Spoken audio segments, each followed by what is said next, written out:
Colin's going to play in Italy for the upcoming season. He's going to go back to the team that he was at 3 or 4 years ago. It's a situation where we're kind of going into a new situation here. There's less of a salary cap, and there's some changes that way and compensation, but I don't think things really turned out as well as he was hoping when he was working with Canland. So he thought right now with that development and what's going on with us that maybe this was the time and point in his career to, check it out again, check Europe out again. It'll be different not having him on the hockey club. Nobody will wear his number this year, 91, that's for sure. But I fully expect to see Colin back in a Komet uniform in the not-too-distant future. We've talked about that, and he would be very open to that.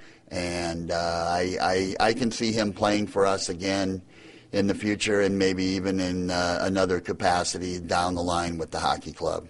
Yeah, I think he's made it pretty obvious that he wants life after hockey when he's playing to be in coaching or teaching. So maybe that's something that could be worked out in the future? Well, I think so. That's what he wants to do. I think he found out with the experience in town that I don't know if, working in a facility like Canland's really what he wants to do. I know he wants to coach when he's done playing hockey, and I think he'd be a great coach. And you never know. I mean, this business is not it's not a real big industry, the hockey industry, and when you know a person or know a player or know a coach that you trust and you have high regard for, you always make sure and keep his name in your back pocket.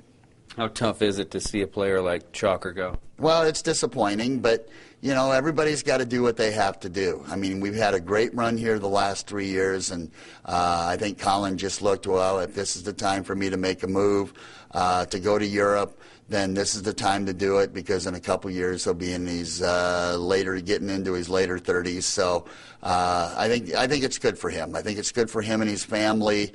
And like I said, I think he'll be back. But he's definitely the heart and soul of the hockey club. So it'll be time for somebody else to step up in the room and be that guy.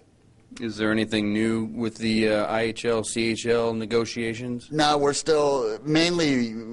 kind of in a circling pattern until they get the collective bargaining agreement, the CBA with the union. Until that happens, we won't really know the total ramifications of the veteran rule, the salary cap, and some other things too. So, but things otherwise, they're progressing very good.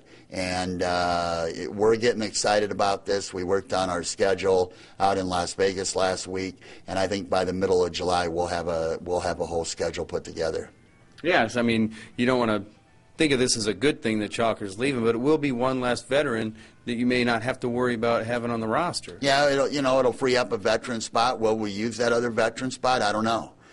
It'll free up money. It'll free up a veteran spot, but that all works out. We make sure that all works out, however we do it. But I think it's a good move for Colin right now. I think he needs a little change right now, and I think this is good for him. But like I said, I expect him back.